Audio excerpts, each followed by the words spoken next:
let's talk about the draft. So a byproduct of winning these games is it pushes the Cardinals ever so slightly down the draft order. We've got our draft order for the top 10 here. The Arizona Cardinals do not move out of the top 5. That's good news. Do not move out of the top 3, I should say, for those hoping for a certain pass catcher out of Columbus. Bears still firmly first overall. Carolina losing right now to Tampa. Carolina is such a disaster. Good hell. The Patriots do not score. Despite holding the Chargers to 6 points, the Patriots lose. They've scored 26 points in the last 3 games.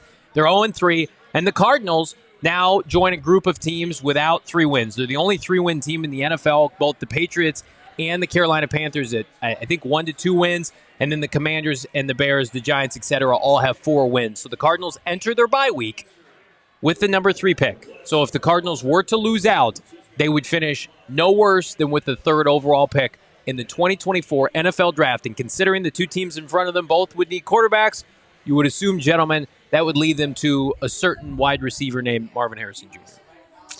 Looking at Washington's remaining schedule, they've got the Rams, and then they've got the Jets, which that is a crappy game, my God. And then they finish with the Niners and the Cowboys. So tough stretch for Washington. Yeah. Are they going to win a game before it's all said and done? And then Chicago, there's a key matchup on Christmas Eve between the Bears and the Arizona Cardinals. And I'm talking about the Bears and their own pick that's sitting there. What is it? Was it 6? Yeah. 5 or 6? So, the Arizona Cardinals can do some more damage to their own pick, which, is good or bad. I don't know where everybody falls in line, but I think wins is good for this organization's morale and momentum that they're trying to create. So it's good and bad, right? You're in a prime spot to stay within the top 5 to get a really, really rock solid player to continue this rebuild. But at the same time, you're not going to be able to do too much damage. Oh, I don't think it hurts too much. And as much as, you would love to get a guy like Marvin Harrison Jr., even if we win games and you fall out of that pick, there's a lot of really good big receivers that are coming into this draft, right? And you can't look past it. Yes, Marvin Harrison is a game changer. Mm-hmm. He can change the game for your wide receiver, but any receiver that you can take in the first round this year, I think between Keon Coleman in Florida State, the guy in LSU, you've got some guys that are going to be drafted high in the first round. So even if you fall out of that one, you've got nice options that can still get the exact same job done. So I don't think you have to just worry too much. I think the Cardinals need to get as many wins as they can get for the morale boost, for confidence building going into 2024. It's more important for the Cardinals to know what they have in Kyler Murray than to take Marvin Harrison Jr. Yes. As difficult as that is, it's a high wire act that they're walking between pick 1, 2, and 3 with Caleb Williams, Drake May, and Marvin Harrison Jr. It's going to take a specific set of circumstances for Kyler Murray to win enough games, but also lose some games, and Marvin's still there. I think at the end of the day, as cliche as it sounds, given the 2 teams that are in front of them, I think it's, as long as Drake May doesn't fumble the bag and these guys declare, it's going to be Caleb Williams and Drake May going first and second overall. So if the Cardinals pick 3rd and they don't win another game this year, which we're not rooting for, then Marvin's your guy. But if they end up beating the Bears, if they upset the Eagles or the Niners, or they beat the Seahawks at home for Gannon's first NFC West victory, there are 2 blue chip tackles, one out of Penn State, one out of Notre Dame. There are some stud edge rushers that we watch from Bama, UCLA, and there's some second-tier wide receivers that my guy just mentioned. Plus the Arizona Cardinals, not sure if you knew this, have another first-round pick, albeit it continues to fall because that fraudulent Sean Payton-Russell Wilson combo can't get it done today. Look away, it's hideous. The Texans tracker, which, we were living large. I had so much hope for this. Yeah, the Houston Texans right now are poised to get a wild card spot, if not better. They did, we don't root for injuries here, they did lose Tank Dell for the year for a fractured tibia. Are they going to win out? Don't say that. Coach, it's possible. There are good players to be had in the 20s, okay, smartass? They got at least another loss on You're going to get a good player regardless. It's okay. Look at their contributors from the rookie class and how deep down the draft board Monty Ossenfort found those guys. No doubt about it. You give them just an extra the first 32, give it to me, right? Give it to me twice on Sundays.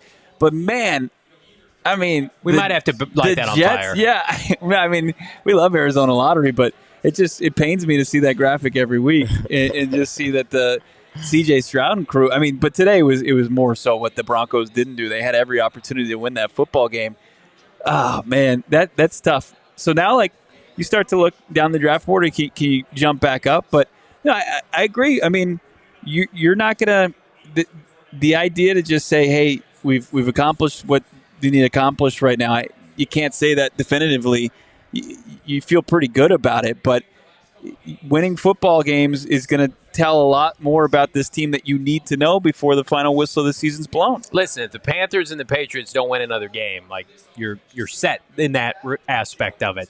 But also, like we talked about it with Kyler's win total and projection, we felt like 3 games you're really comfortable. 4 games you're fantastic. You can play 500 ball. I know the Cardinals wanted to play over 500 ball with Kyler Murray and win 5 games. It's asking a lot. Like today was a game nobody thought they could win, including myself. And so I'll eat all the crow. They go into their bye week. This is a fantastic way for them to do that. We've seen now Houston, very real team. The Rams are very competent. Like if they can beat the Chicago Bears and maybe the Seahawks in the finale, and they can get to 4 wins and go 4-4 with Kyler Murray and a rebuilding roster, Brenton, that tells you everything you need to know, and you let your draft pick kind of fall where it may. But Kyler Murray's in his mid-20s. He's making a lot of money. But at the end of the day, in an NFC where there's quarterback deficiencies all over the place, you sign up for that. You would rather go into 2024 with a known franchise quarterback commodity in Kyler Murray than just saying, well, we got a top pick for the sake of it. We're going to roll the dice on yet another top quarterback. Yeah, no, and going back, we were talking about this off air earlier. It's just what the Texans were able to do with all the draft picks that they had this past season.